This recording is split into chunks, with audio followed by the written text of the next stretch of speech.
Segundo domingo da Quaresma, ano C. Primeira leitura, Gênesis 15, 5 a 12, 17 a 18. Salmo responsorial, Salmo 26. Segunda leitura, Filipenses 3, 17 a 4, 1. Evangelho, Lucas 9, 28b a 36. Percebe-se que Deus se empenhou, em primeiro lugar, e num modo absolutamente gratuito, com as vicissitudes e os desejos de Abraão, e por ele, com a sorte de toda a humanidade. Primeira leitura. A terra prometida e a descendência nela introduzida, segundo Paulo, vão muito além das promessas feitas ao patriarca, pois existe uma pátria para os que aguardam o Salvador Jesus Cristo, que operará a transfiguração de cada fiel discípulo. Segunda leitura. A realidade terrena caminha para uma transformação, fruto da fidelidade a Deus, que ocorrerá a partir da aceitação da cruz e da vitória de Jesus sobre a morte. Evangelho. Somos todos peregrinos rumo a uma pátria definitiva. Somos cidadãos do céu, diz Paulo, Filipenses 3:20. Todavia, para um nômade como Abraão, não poderia haver desejo maior do que possuir uma terra fértil, onde poder criar sua descendência, que esperava fosse numerosa. As promessas feitas a Abraão colocam Deus do lado dos anseios de quem não tem terra nem filhos, mas quer viver, e para isso necessita destes dois dons indispensáveis. O impossível pode acontecer na vida de quem deposita em Deus e nas suas promessas a sua fé, versículo 6. A garantia do êxito, porém, não é dada pelo homem, mas por Deus, que propõe a aliança, e por ela se empenha em cumprir as promessas feitas de forma absolutamente gratuita. A matéria para selar a aliança é apresentada conforme o costume dos povos semitas, e nela se encontram animais que são oferecidos pelos ricos e pelos pobres, pois o que Deus faz com Abraão é feito em função de todos os seus futuros descendentes. Muitos dados se sobrepõem, mas ao lado da ordem cumprida pelo patriarca está a imagem do inimigo, que busca rapinar a matéria da aliança. Abraão, porém, está de prontidão até que um torpor aterrorizante dele toma conta. As aves de rapina, neste texto, podem ser comparadas ao que foi explicado sobre o texto das tentações. O maligno não faz outra coisa que tentar roubar os benefícios de Deus ao ser humano, propondo um caminho diferente. A aliança selada com Abraão é apresentada na primeira leitura em prol dos seus descendentes. A terra prometida é espaçosa e os limites territoriais são definidos para muito além das expectativas do patriarca, do Egito à Mesopotâmia. A bênção da fertilidade está representada na geografia, que considerou o Nilo e o Eufrates, pois onde há água, existe possibilidade da vida acontecer e se desenvolver. No fundo, Deus pensou em tudo para retribuir a obediência do seu servo Abraão. Há, na primeira leitura, elementos que não deveriam passar despercebidos. O versículo 5 exige que seja noite, conta as estrelas. E o versículo 12 indica que se está no fim de um dia, quando o sol ia se pondo, voltando a ser noite novamente, quando o sol se pôs e escureceu, versículo 17. Portanto, um dia completo, da tarde de um dia à tarde do outro dia.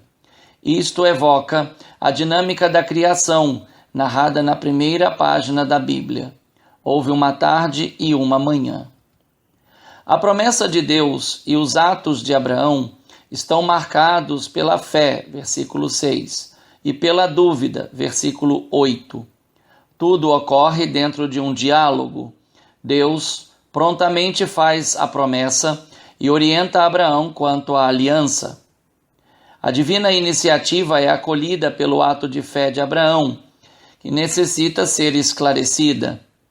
Como poderei saber que vou possuí-la? Gênesis 15, 6 é a primeira afirmação bíblica explícita da fé de alguém em Deus. Essa fé é traduzida em gestos de obediência, pois Abraão age de acordo com as promessas. A pergunta, em tom de dúvida de Abraão, revela a dinâmica da fé. É algo que se possui como certo, porque Deus não volta atrás em suas promessas, mas está ligada à esperança, isto é, ao momento em que elas irão se realizar.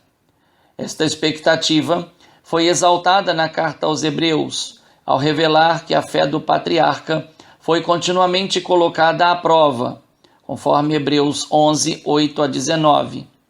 A promessa realiza-se pela palavra empenhada de Deus, mas também pela obediência de quem mantém a esperança de que Deus não decepciona. Assim, Abraão tornou-se pai de todos aqueles que creem. Romanos 4:11.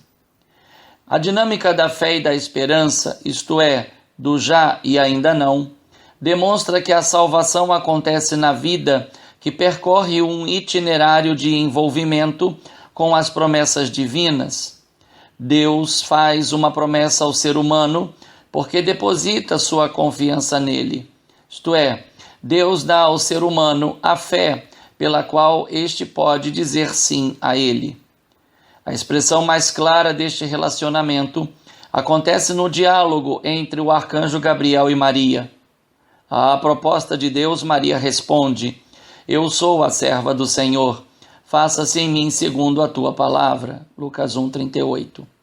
Deste modo, o anúncio da salvação e a própria salvação chegaram até nós na dinâmica da promessa-realização. O Deus incansável alcançou o ser humano e ele mesmo concedeu-se ao ser humano como salvação. Enquanto isso, nós vivemos nesta terra aguardando o advento dos novos céus e da nova terra, onde habitaremos transformados pela ressurreição, com um corpo glorioso, à semelhança de Jesus Cristo, o ressuscitado. Filipenses 3:21. Este é o conteúdo central da segunda leitura. Ao falar da pátria do céu, Paulo não está fazendo um simples lamento sobre a miserável condição em que muitos vivem sobre a terra. Não é uma palavra de consolação sobre a miséria do mundo. Paulo, ao invés, procura mostrar a incompatibilidade entre os que se comportam como inimigos da cruz de Cristo, versículo 18, e os que vivem submissos ao senhorio de Jesus Cristo.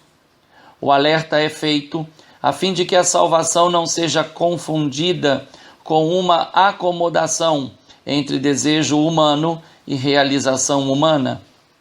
A salvação é para todos, mas ela alcança o ser humano que abraça a cruz de Cristo. Paulo é exemplo. Sede meus imitadores, irmãos, e observai os que vivem de acordo com o exemplo que nós damos. Versículo 17. Quem são os inimigos da cruz? A meu ver, não são pessoas provenientes do externo da igreja, mas do seu interno. São os que se dizem cristãos, mas usam o cristianismo em benefício próprio, e com isso esvaziam o seu conteúdo aos olhos da humanidade por um falso testemunho.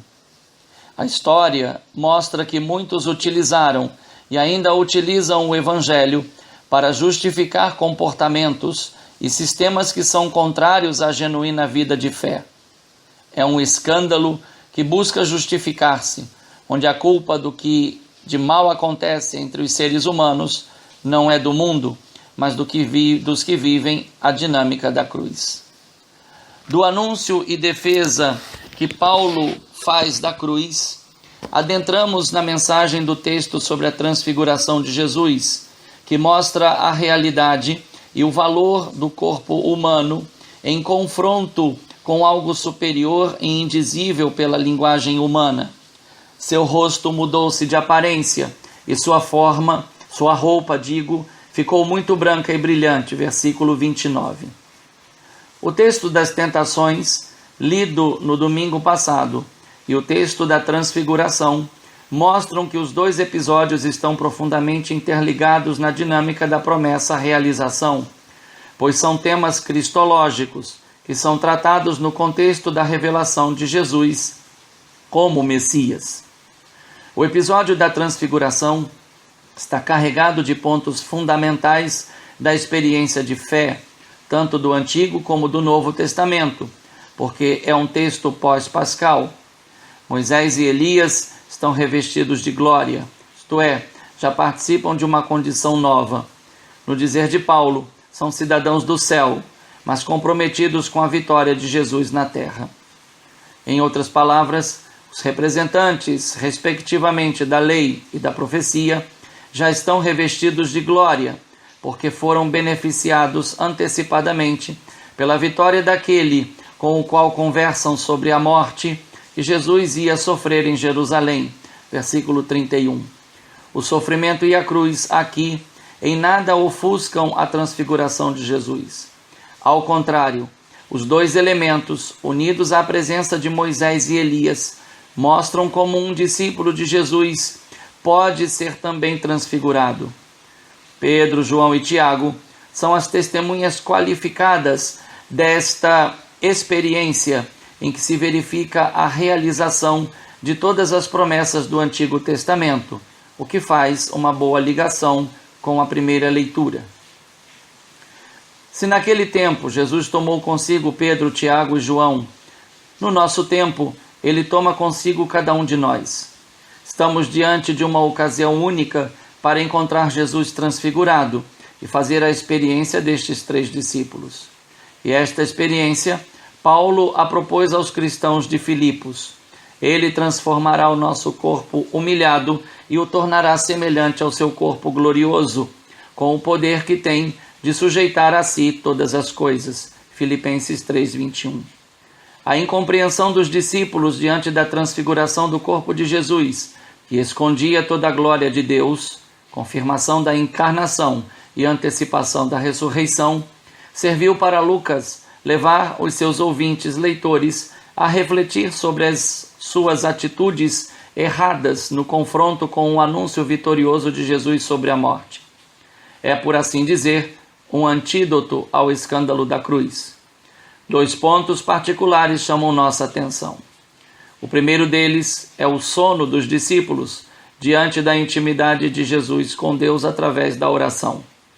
A transfiguração luminosa de Jesus e a aparição de Moisés e Elias acontecem como fruto da oração de Jesus. Lastimável.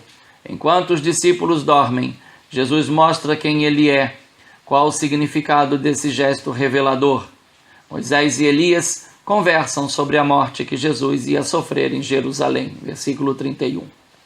O ápice desta revelação parece não estar sendo acolhido pelos discípulos. É até compreensível para aqueles que não estão dispostos a aceitar um Messias sofredor. A imagem do Messias glorioso já estava tão fortemente concebida, segundo os moldes judaicos, que a ideia do sofrimento e da morte não faziam parte do modelo salvífico que Pedro, João e Tiago, nós também, estavam desejosos que acontecesse. O segundo ponto diz respeito à atitude que os discípulos, representados por Pedro, assumem diante da visão que contemplam, ao notarem que ela estava por terminar. E quando estes homens se iam afastando, Pedro disse a Jesus: Mestre, é bom estarmos aqui. Vamos fazer 3 tendas, uma para ti, outra para Moisés e outra para Elias. Versículo 33.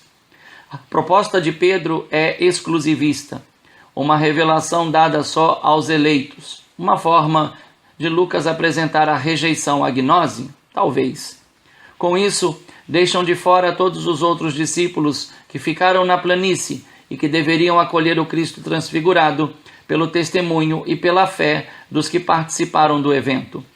Pedro mais tarde lembrará disso, percebendo que a experiência foi fundamental para que as palavras contassem com a credibilidade de uma testemunha ocular, como está em 2 Pedro 1, 16 a 18.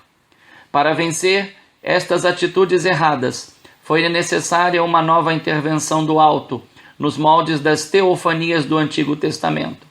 Apareceu uma nuvem que os cobriu com a sua sombra, versículo 34, símbolo do Espírito Santo de Deus. Agora, este episódio liga-se particularmente ao episódio do batismo de Jesus, pela voz que revela algo próprio dele e que o qualifica como digno de crédito.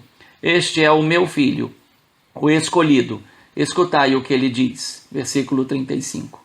Por este contexto, sublinha-se a existência da estreita relação entre compreender Jesus e dispor-se a segui-lo, trilhando o caminho da humilhação e da cruz.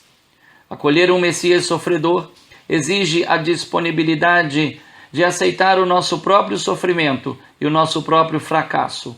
Assim como a cruz faz parte do plano salvífico de Deus, aceitar Jesus como Senhor e Salvador requer a aceitação de sua palavra e de sua cruz a cada dia como discípulo. Se Moisés e Elias foram porta-vozes de Deus para o povo eleito, Jesus, porém, é a palavra de Deus que deve ser ouvida e seguida incondicionalmente. O discipulado exige a compreensão da paixão e da cruz de Jesus.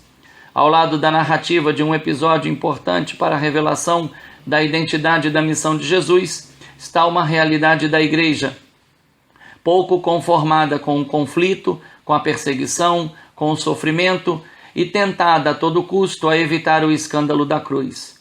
Pedro e os companheiros estavam com muito sono, versículo 32, isto é, distantes da realidade da cruz. O cristianismo não é uma experiência religiosa exclusiva dos eleitos. É um empenho a favor dos que ainda não conhecem Deus e o seu Messias, servo sofredor glorioso. Sem este empenho, os que creem no Cristo correm o risco de não profetizar diante de sistemas desumanos e que parecem estar predominando nos nossos dias. A fé em Jesus Cristo morto e ressuscitado demonstrar-se-á genuína quando dia a dia trilhamos o caminho da cruz. Quando entramos em conflito com nossas manias de poder e de grandeza, basta ver de novo o episódio das tentações. Uma última reflexão pode ser feita a favor do corpo, que foi criado por Deus e recebe vida pela alma por ele infundida. Daí que o cristão, segundo Paulo, se torna tabernáculo do Espírito Santo. Foi uma natureza humana semelhante à nossa, que o Verbo Divino assumiu, amou e redimiu na cruz. A salvação do ser humano operada por Jesus Cristo, morto e ressuscitado, mostra que o homem inteiro, com seu corpo e a sua alma, é destinado a participar da sua eterna glória. Um bom e santo segundo domingo da Quaresma. Um fraterno abraço. Padre Leonardo Agostini.